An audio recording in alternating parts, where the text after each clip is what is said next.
enduring connection to country, knowledge, and stories.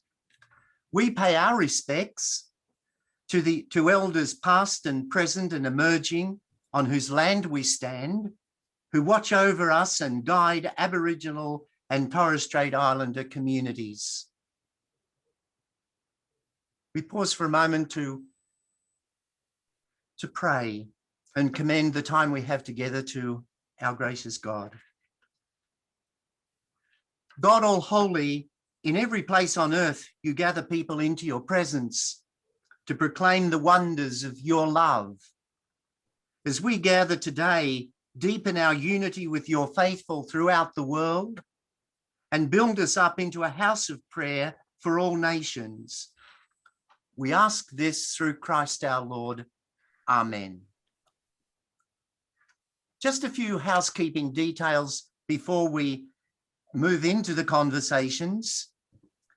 To remind you that anyone who would like to avail themselves of James's book, it's available from Pauline Books and Media, and for we participants in the course today, in the conversations today, it's at a reduced rate. So you might like to avail yourselves of that, the generosity of the sisters, and to purchase a copy of the book. Throughout the time that we have together, if you wish to make a comment or ask a question, if you would do that on the chat button, please. And presuming that we will have time, because we only have about 40 minutes by the time we get into the conversation, and it depends on how our Michelle Jones and Jim engage in that conversation as to what's there at 12:15. So we'll see how we go. Also, to remind you that what we are doing this morning in this conversation, it will be recorded. So, and Belinda, our great host, she will inform us about details of that at a later date. So at this stage, I would like to hand you over to Dr. Michelle Jones, who's a member of our staff at BBI TAITE, and to enter into the conversation with Father James Martin. Thanks, Michelle. Thank you, Father John. And thanks so much, Father Jim, for being here. It's absolutely thrilling to have you. I loved your book, Learning to Pray, A Guide for Everyone. It made me want to pray more. As other people have said in reviewing the book, reading the book itself was an experience of prayer, let alone the way that you've deepened us in the ways of prayer. So thank you for writing it. And again, it's truly thrilling to have you here. Could you tell us something about the response to the book so far? You know, what's delighted you, maybe what surprised you, or what's even saddened you about the response to Learning to Pray? Well, thank you so much, Michelle. And I want to thank John and everyone who arranged this. I want to thank BBI. It's wonderful to be with you in your morning. It's evening here in New York on a very rainy night. Yeah, I think I've been very touched by, as you, the number of people who have said that it makes them want to pray more. And I think what's interesting for me is the things that people pick out of the book that they're grateful for. And one of the things that has surprised me is that the book is about all sorts of kinds of prayer. And people have told me that they're grateful for my, in a sense, defense of things like rote prayers, standard prayers, petitionary prayers.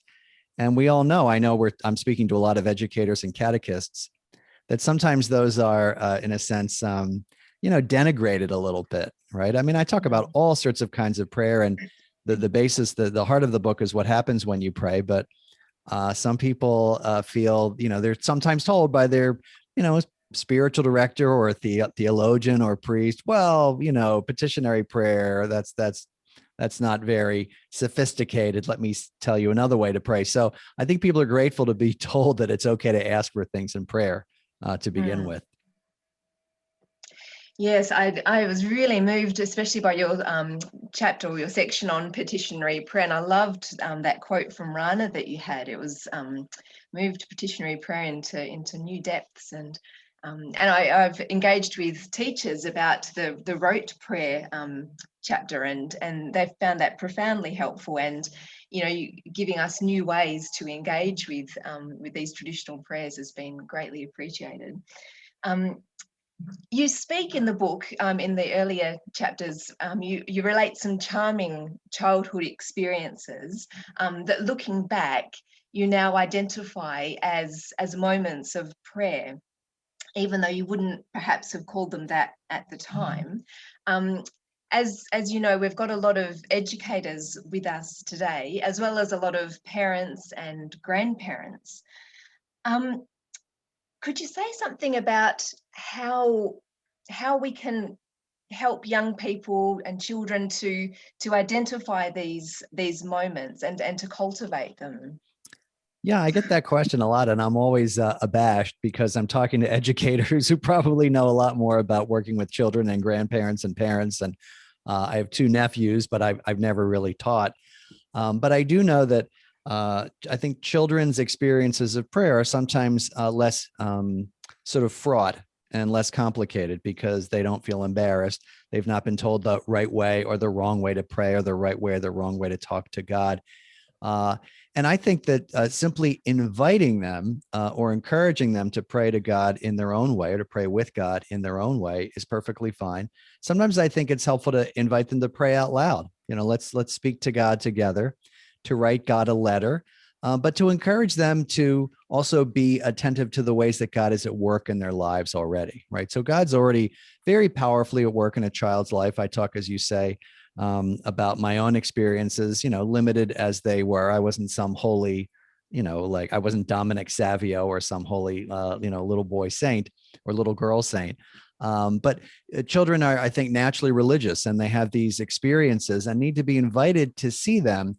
Or one of my favorite words that a Jesuit friend uses, they need to be encouraged to see them as moments of God's presence in their life. So it could be something as simple as, where did you experience God today? Let's pray together to God, and can you tell God what you want? And so to just encourage them in their own ways to be open with God and to see God as their friend as well. That's beautiful. And as you say that, it's so natural, but I guess we can feel embarrassed or feel that we have to have the right words, or that we don't want to stuff it up, with these fragile young hearts. And of course we don't. But if we encourage them to see God as a friend and to ask those natural questions, then who knows what might emerge. I think also, Michelle, if I can call you that, I think it's important for a parent and a teacher to remember that in front of that child or that student or that grandchild is not Karl Rahner or, Pope Francis or Mother Teresa, but you. And so to trust that God has put you there with all of your wisdom and all of your experiences of God, even, they're limited as all of our experiences are, and to trust, to trust that God has put you there and that you'll do fine. The old baby raising book by Dr. Spock in the 1960s, very popular, started off, I think the sentence was, you know more than you think you do. Right. And I think that's the same with parents and teachers. Trust yourself that God has put you there, and you don't have to be Pope Francis to talk about prayer with the child. That's wonderfully encouraging. And I guess that's extendable to other contexts of life, isn't it? Absolutely. Absolutely. Yeah. I've got to know, you mentioned your nephews. I have 2 nephews as well. We heard a bit about Matthew, but we didn't hear about the other one in the book. What's his name, at least? I have pictures of them. His name is Charles. I was telling them, it's very funny. Charles is now 21, and I'm looking at these pictures of them. Charles is now 21. He's a graduate of college. He went to a Jesuit school, and Matthew is 15. And, it's funny because I think when they're younger, they say funnier things and they're more charming. And so Charles was in a lot of the other books, when he was a baby and when he was an infant. And so now Matthew's in the new ones. And I said to Matthew, pretty soon you'll be, you'll be a 22-year-old man, and I won't be able to put you in these books as some kind of funny child. Now, Matthew, the book came out. As soon as the book came out, Matthew got a copy on Kindle at age 15 and searched for his name. That's how he first read the book. It's really classic. That's gorgeous, and that's totally Mhm. understandable. And would you like to show us those photos? Because I'm pretty Sure, sure let's that the see. people here So, would like to yes. see them. All right, so here is. It's so funny. So this is Matthew. The back is falling out of it. That's Matthew, very cute little No, 15-year-old boy, and then this is Charles at adorable. his graduation. Oh, So look. there they are. And I use them as examples in the book of how to pray. And, Matthew, who at one point this must have been five years ago. I must have been 10. We were at the Christmas Eve Mass at his local parish, and a big suburban parish. And I brought him up to the creche, to the Christmas crib. And I said to him, and he's not particularly religious. He's not Dominic Savio either. And by the way, he thinks the story of Dominic Savio is very weird.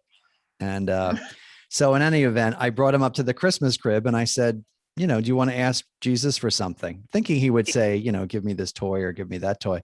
And he said, Jesus, make me a good little boy. And I thought, well, you can't improve on that. And so it's, Nice. it's very natural, I think, for kids to be able to relate to God that way before all of Yes. our adult expectations are pressed down on them. And part of our Yes. lives is to let go of those expectations and have that childlike trust in God. Absolutely. And I think something that your book gives permission for us to do, or encourages us to do, is to return to our own childhoods and to see the seeds of grace that were planted there, and to recognize patterns of God's hand at work already in those earliest days. So thank you. And thank you for making yourself vulnerable as well through your own stories, and, as I say, helping us to return to our own stories. Now, at one point in the book, you write, prayer is something that God does within you, so you don't have to worry so much about your doing it. That really jumped out at me. It could be because it sounded to me like Ruth Burrows, who is I love her. one of my spiritual. I know. What's that? You love Ruth Burrows? Yes, So I do. I think she was one of the first people that you've quoted in the book. So thank you for that. She needs to be more widely known. But it struck me as something that she would say. But could you tell us a little bit more about what you mean by that? I'll read it again in case people missed it. Prayer is something that God does within you, so you don't have to worry so much about your doing it. Well, the idea is that people tend to think that prayer is something that you do, or that, well, it is something you do, but that you have to produce something. And that if you don't, I talk in the book, the heart of the book is what happens when you pray, and things like emotions, insights, memories, desires, feelings, words and phrases, images that come up in your prayer from time to time. So if you're praying, for example, during Holy Week and you're thinking about the Passion, and you might have an experience of an insight into Jesus's life, or an emotion that comes up, or a desire to follow Jesus, even in difficult times. Those are the fruits of prayer. I think the problem happens, and this is very common, is that when something doesn't, quote unquote, happen, or when it feels like your prayer is dry, or when you sit down and, I have that experience too, you feel like you've failed. You have failed to produce a fruit in prayer. And so in a sense, and every fruit of prayer is a gift from God. So again, it's not something you do. It's something that God is doing within you. Of course, you make yourself open and you sit down and you have certain techniques, but you can't manufacture a result in prayer. And I think I needed to say that because so many Catholics and Christians in general feel that they're a failure, or I can't pray, or I'm not a good prayer, or commonly God is mad at me. God is withholding from me. I love that. Someone said that to me the other day, a withholding God. It's not a great phrase. And, so to get rid of that expectation that you have to produce, it's really about being present. Yes. And it kind of goes against every other area of our lives, doesn't it? In the workplace or in family life, whatever, we have to show the goods. But in prayer, it's the opposite trajectory, isn't it? Yeah, that's right. My novice director used to say, we are human. I'm sure you've heard this. We are human beings, not human doings.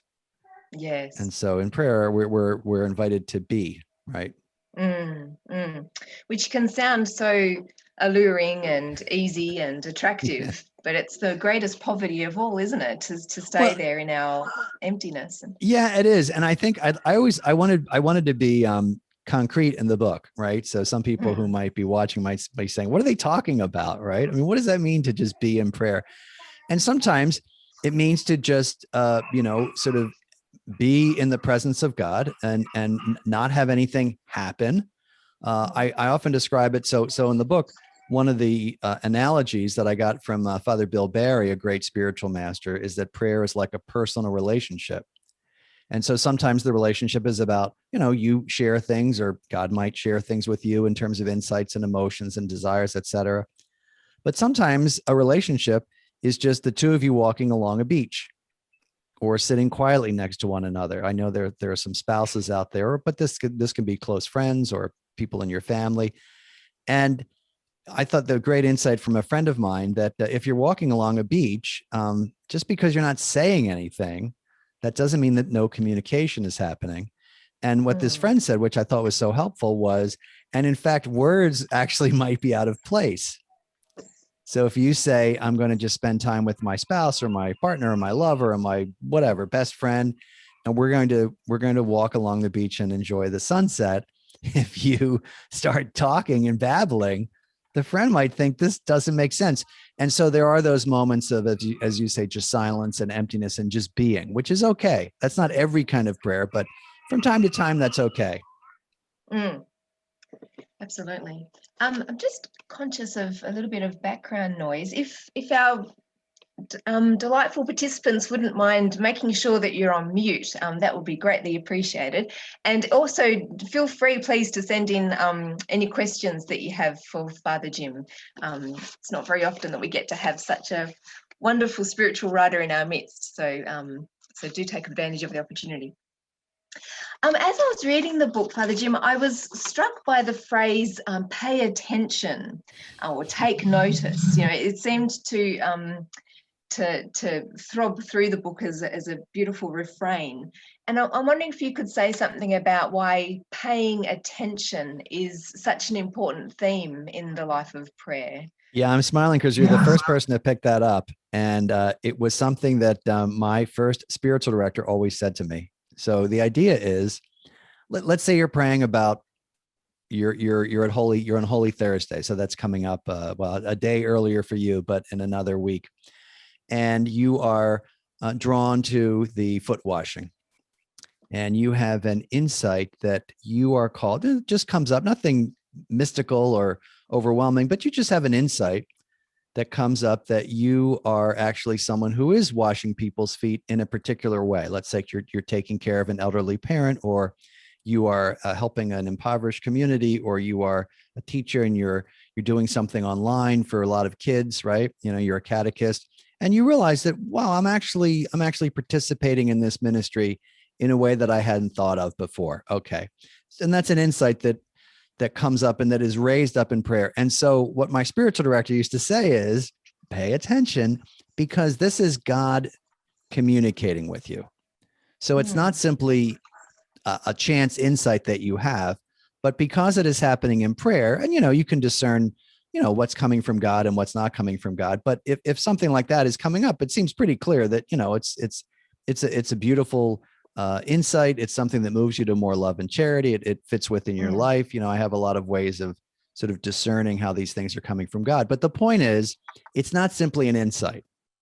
It's something that God is most likely raising up in you. And so pay attention. Sometimes to my spiritual directees, if they have a very strong experience in prayer, something that happens in prayer or in their daily life, I'll say, well, did you write it down? Are you remembering this? Well, no, not really. And I'll say to them sometimes, if Jesus came into the room and said the same thing he's saying to you now in prayer, what would you do? And they'd say, oh, I remembered, I'd write it down. I'd say, well, that's what's going on. So pay attention. Really, it's not just fleeting things that are happening. Pay attention to God's communication to you. It's important. Yes. Yeah. I mean, as you're saying that, I'm thinking we take photos of, precious moments, why don't we cherish these moments in prayer more? It's as if we don't allow ourselves, we don't dare to believe that something as wonderful as God communicating with us could actually be happening, you know. That's a great, and I wish I do these talks, and I wish I had had that insight in the book to use that analogy. It's a beautiful analogy. We take photos. I wish I'd known that. I could put it in the second edition, maybe. We take photos to remember Just things. Footnote me. I will, of course, Dr. Michelle Jones. I will footnote you. And that's a great insight. And yet, when things happen in prayer, or even in our daily lives, you know, let's say, for example, here in New York City, it is now becoming spring, finally, after like what feels like the longest winter and the longest Lent in history. The flowers are coming up. And so that first sign of a flower is just, it's really moving and it's really beautiful, especially after this long Lenten, pandemic-y Lenten and pandemic-y winter. And to see that as a way that God is communicating with you, the point is, will you remember that, right? Will you write that down? Will you see that as a sign of God's presence? And are you paying attention? And a lot of times we just forget. And yes. I think it's a temptation to forget. And it works against our, it just works against us. It works against our spiritual progress. So yeah, pay attention. My director would say that all the time. Yes. Thank you for that. I mean, it really is such wonderful counsel. And I think you're right that it is moving in the other spirit to forget, isn't it? It's a very subtle way of letting go of treasures, of just letting them slip through our fingers. Yeah. And I often say to my directees, so in the Jesuits, as you know, we talk about the good spirit, the spirit that draws you towards God, and the evil spirit, that spirit that leads you away from God. There's lots of different ways of looking at this. St. Ignatius calls it the enemy of human nature. And I sometimes will say to my directees, often young Jesuits, who have had a profound experience or who have been on retreat, and then I'm not saying some big grand experience, but you know, who've had an experience of God's presence. We all have had them. I often say, what is the last thing the evil spirit wants you to do? And they'll say, remember it. Because if we remember it, it means our spiritual lives are stronger and that we are able to, you know, kind of go back to it. And even if we write it down, and the evil spirit, I mean, human nature, we forget things, but the evil spirit wants us to not only forget them, but to doubt them. Yes. And oftentimes after a retreat is over, I'll say to people, you are going to doubt this. If they've had a really powerful experience, I'll say, I'm guaranteeing it. You're going to doubt it because that's what the evil spirit wants. And so, so work against that by writing it down and by really letting it sink into you. Yes. Yeah. Thank you. We've got some questions coming in from our participants. So let me check in with them.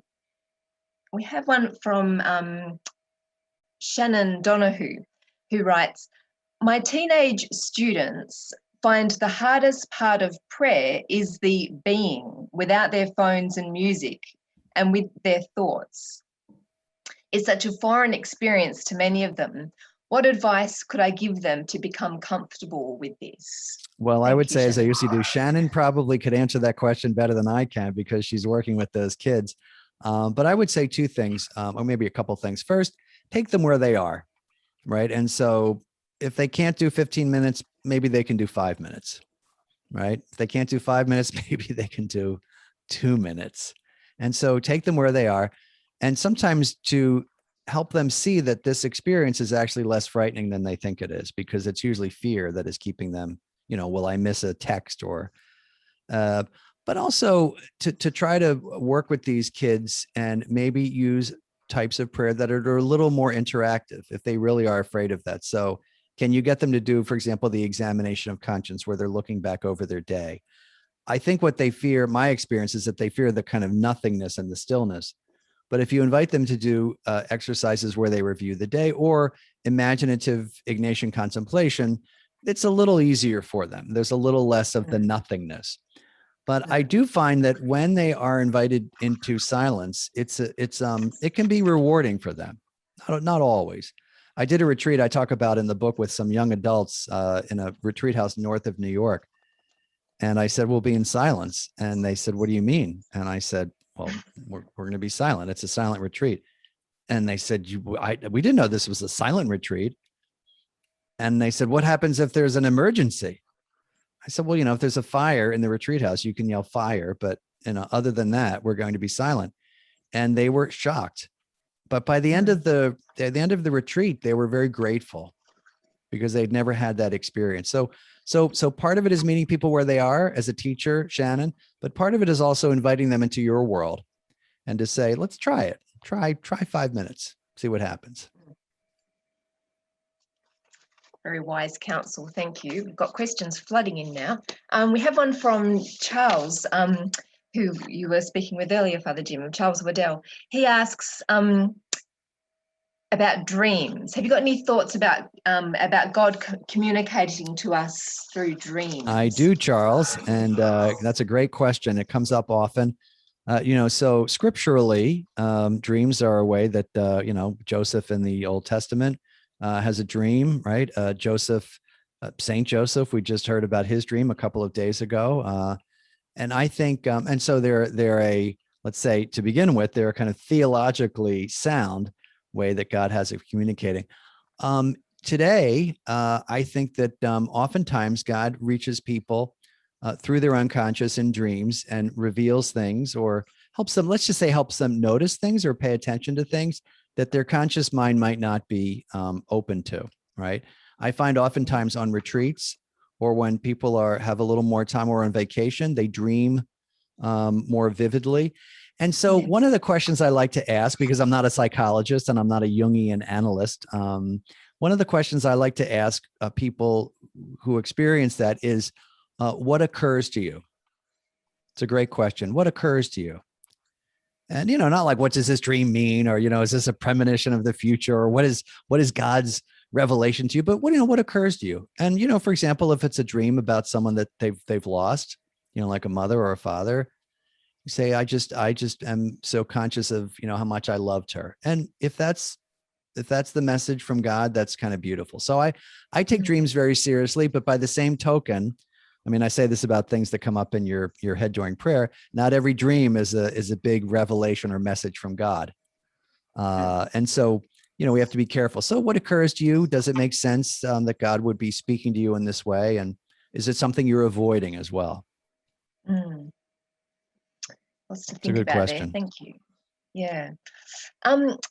David Hewen from Garrett Publishing asks, which part of the book was the hardest to write? Oh, that's very easy. It's how do I know it's from God? And so I talk about the fruits of prayer. We just briefly talked about them: emotions, insights, memories, desires. I wanted to really demystify that because as most people know, when you read a lot of spirituality books, they talk about the ways of praying, which I think is very kind of easy to talk about. It's techniques. And I think most people are comfortable with that, but they often glide over what actually happens. And I remember thinking as a novice, people would say, well, I felt God very present, or, I felt this moment in prayer where I felt God inviting me to do this. And I thought, what are you talking about? Like, what are you talking about? Do you mean like hearing voices? Or so I wanted to be clear about that. But then the harder question is, all right, well, how do I know if what is coming up in my prayer is from God, or if it's a distraction, right? Or if it may be something else. And, that was a hard chapter to write because it's more an art than a science. But I also thought it was truly, it was in a sense, I couldn't not write that in the book because people need to know that. Because not everything that comes up in your mind is a message from God, right? If you're, to take a silly example, if you're praying about something and an image of a hamburger comes out, in your prayer, that doesn't mean that God is telling you to drop what you're doing and go make a hamburger, right? It just may be a distraction. But so a very reasonable question, which a lot of books avoid, is, well, how do I tell? And so I just wanted to use my own experience and to say to people, most of the things that come up in your prayer that, seem to be good, that seem to be leading to an increase in love and charity, that seem to make sense to you, that seem to fit what we know about God, are probably coming from God, right? And so to be kind of comfortable with that. But I think I guess the reason it was hard was because, I'm not an expert in saying this is and this is not coming from God, but I also thought people needed some guidance in that. Yes. It's funny that you should say that that was the most difficult, because it's so lucid and radiant and helpful, that section. So Well, thank thanks. you for digging deep. And You're welcome, because, I think there is I'm a Jesuit for 30 years. That doesn't mean I'm an expert, but I have been doing spiritual direction for a long time. And these things come up for people. And even I ask my spiritual director, I'll say, does that sound authentic? It's like, yes, it does. And there are certain rules after a while that you get to know. Yes. It comes back to paying attention, doesn't it? It does. And it also, it's, again, more than you think you do. I mean, the basic, the guidelines are, does it lead to an increase in love and charity? Does it seem to make sense? Right. I mean, so for example, the image I gave before about the person who says, I am, in my own way, washing feet, that makes sense, right? Does it fit with your life? Yes. Is it helpful? Is it something that lasts? Is an important one? Is it something that makes an impression? Is it important for you? So I think you can use these techniques, I would say, or practices to help you. But I often say to people, most of the stuff that is coming up in your prayer, if you're a good person and you're attentive, you can trust that it's coming from God, Yeah. David thanks you for the response to the question and says he's been inspired to get a hamburger for lunch. So thanks for that, David. You're welcome. We have a question from Jennifer, and she asks, how can you help an older person who has spent their whole life working hard at prayer and says, I still don't know how to talk to God?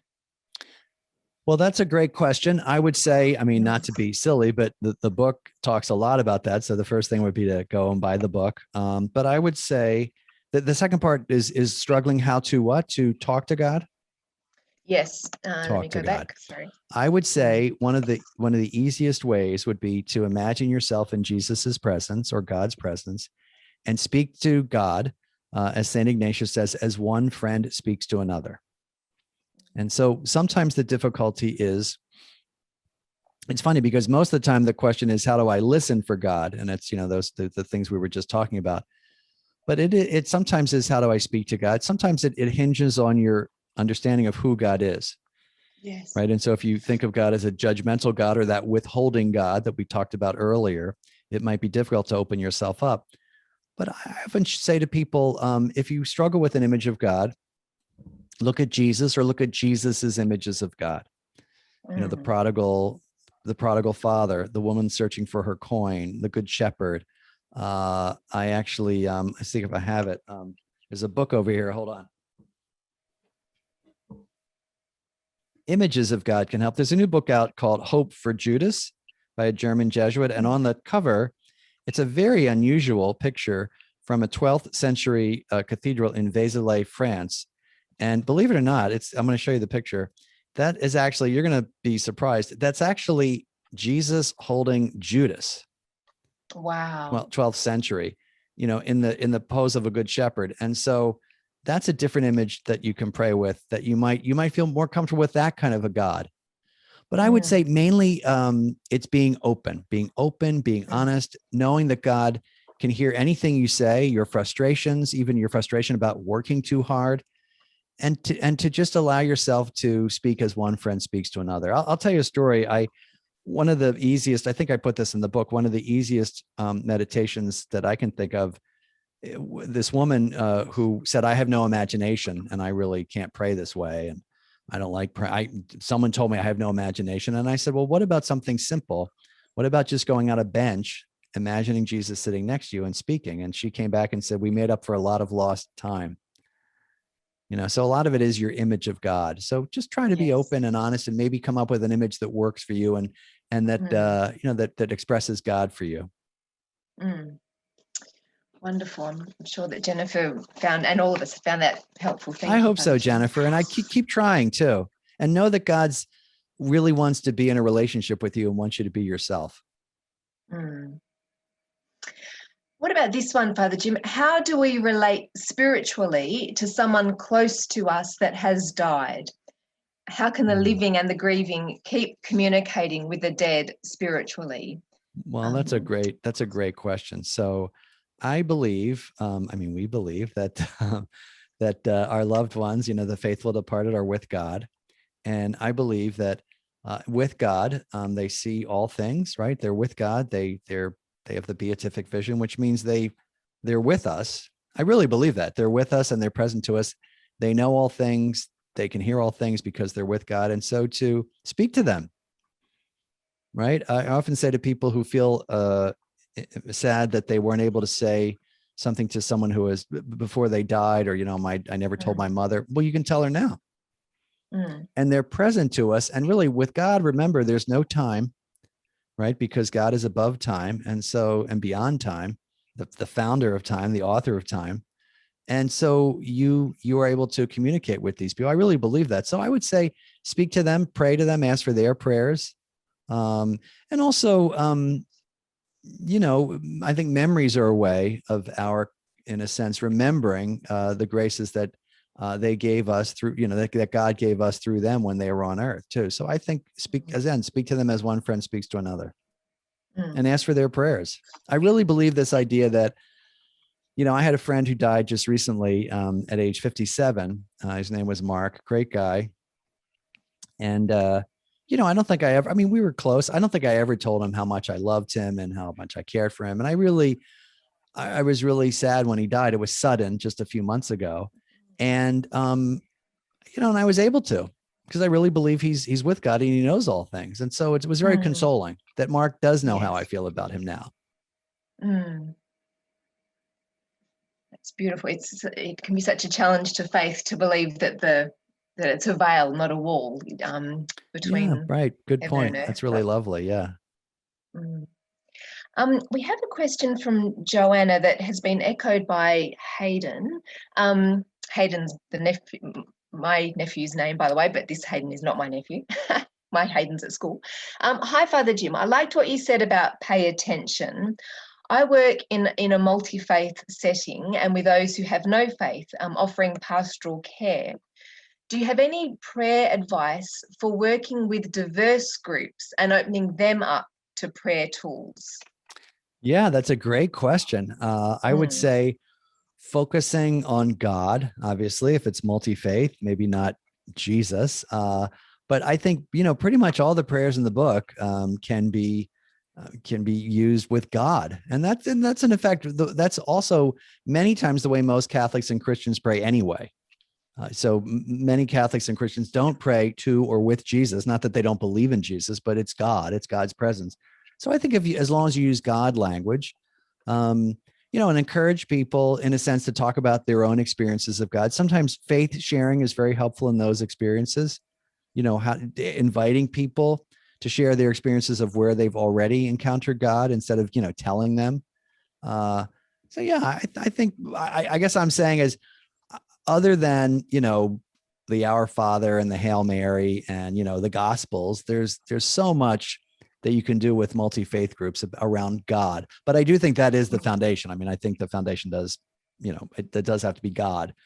Not that it has to be, but I'm just saying that's easier to use in these groups. But, and try to be creative and take people again where they are. Yeah. And I guess not to avoid it, like to be brave and to try things. And people, I think, are really respectful if you're respectful of them.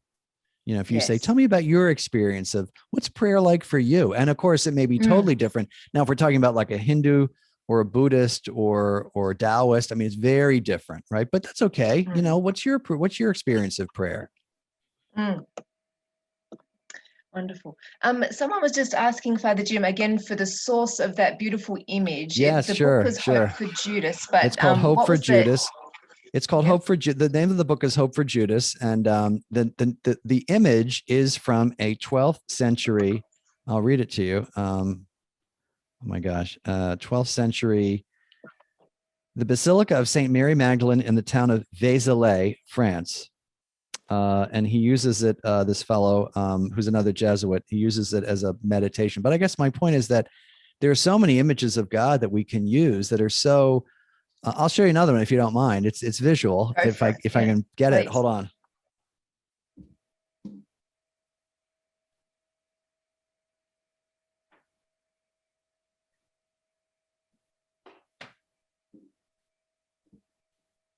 I'm realizing I should have put this in the book too. I didn't talk at all about how visual images of God, I didn't talk about this at all, can really help us. So there's a story behind this. I saw this as a novice, this beautiful painting. I'll hold it up. It is the prodigal son, but it's so unusual and so pretty. You see that? Beautiful, yes. And it's done by a sister who I've lately gotten to know over the phone. Her name is Marion Honors. I'll pull it back a little bit. I'm sorry it's so glary. There you go. A little less glare. And it's so captivating to me. I'm trying to get rid of the glare. It's so captivating to me, the colors and the expression on the face and just the patterns. I saw it in a retreat house and I just fell in love with it. I'd never seen anything like it before. It's that kind of 1980s art, kind of very sort of blocky and graphic. And it's just, I can't even describe it. To me, that's a beautiful image of God welcoming us. And so that, just the image, can help us pray. Just a feeling that we get from looking at that and from looking at the other portrait that I was sharing with you, can change our image of God, or can just invite us into prayer. I wanted to sit in front of that painting, forever. Yes. I mean, that's a whole question about icons and art, but yeah, can those things help you pray? Right? Can they be images of God for you? Yes, and they're so important in that images often work at a visceral level or at a non-thematic level, and they have a power to counter the idea of a withholding God or a God that's angry, or just these kind of accretions that are not the gospel that we can carry around. And images can undo that. That's a very good point. And I think also I often say to people, about I talk about this, by the way. I saw some people asking earlier, the name of my book is Learning to Pray. I know someone asked that earlier, so I need to make a little PR for it. Sometimes people come to me and they will have an image of God. And one of my favorite negative images is a friend of mine. I don't know if you use this expression in Australia, but do you say a parole officer? Do you know what a parole officer is for someone in jail? Do you use that term? Yes. So, okay. So a parole officer. And I thought they said, I feel like God is my parole officer. And I just thought that is one of the most negative, because it's not just the judge, but you've already done something wrong. So the parole officer knows you've already done something wrong and he's waiting or she's waiting for you to do something wrong again. Yes. And I often say to people, all right, now that's your image of God that is in your head. Now, what is your experience of God? And often people say, well, what do you mean by that? Well, all right, tell me about an encounter with God that you had. And they'll say, well, I was walking along the beach and I felt this great sense of calm or something. Or I was, in a hospital room and I felt this sense of calm. And I'll say, well, that's interesting. So your experience of God is calm. Yes, absolutely. So your experiences of God is someone who gives you calm. Oh yeah, absolutely. So I'll say, well, where does the parole officer fit in that? And so I'll say there, and if I was talking to you, I can call you Michelle. Is that okay? Absolutely. Yeah. So if I was talking to you, Michelle, I would say, now there's Michelle's God, which is the God that's in your mind that you've come up with, the parole officer or the judge or the withholding God. And then there's God, the actual experience of God. And so can you get rid of, in a sense, that idol? We say that the first commandment is, you shall not have other gods before me. And we often say, well, of course, I don't believe in idols, but we all have kind of idols of God as the parole officer or the withholding God or the judge, or the stern God or the taskmaster or the God that wants us to produce, right? And we need to smash those idols and worship the real God that we encounter day to day and that we meet in the Gospels. And so so again, Michelle, to your point, so those images can help us smash some of those idols. Yes. I had never thought of the first commandment in that way. That is revelatory. Thank you. Thanks. You're welcome. Liberating. Oh, good. I'm glad it helped you. Thanks. Yes. I do not want to say this, but we have to conclude. It's now 17 past 9 in my part of the world, 11 in other people's parts of the world, or 12 and 9 in your part of the world, but PM. So Father James Martin, thank you so very much for your time with us. everyone must rush out now and buy their second, third or fourth, or even their first copy of Learning to Pray, a guide for everyone. We're so grateful. And I'm sorry to the people whose questions we didn't get around to. Maybe we'll get to have Father Jim back sometime. I'd be happy to come back. And I also want to say, I mean, this sounds silly, but pretty much all the questions are answered in the book. So I tried to answer any question I could imagine for prayer. So even if you didn't get to ask it, it's probably in the book. But thank you, Michelle and Belinda and John and Charles and everyone who helped set this up. I'm so grateful. Thank you. And I'll hand back now to John, Father John in the office, for the official farewell. Just unmute yourself, John.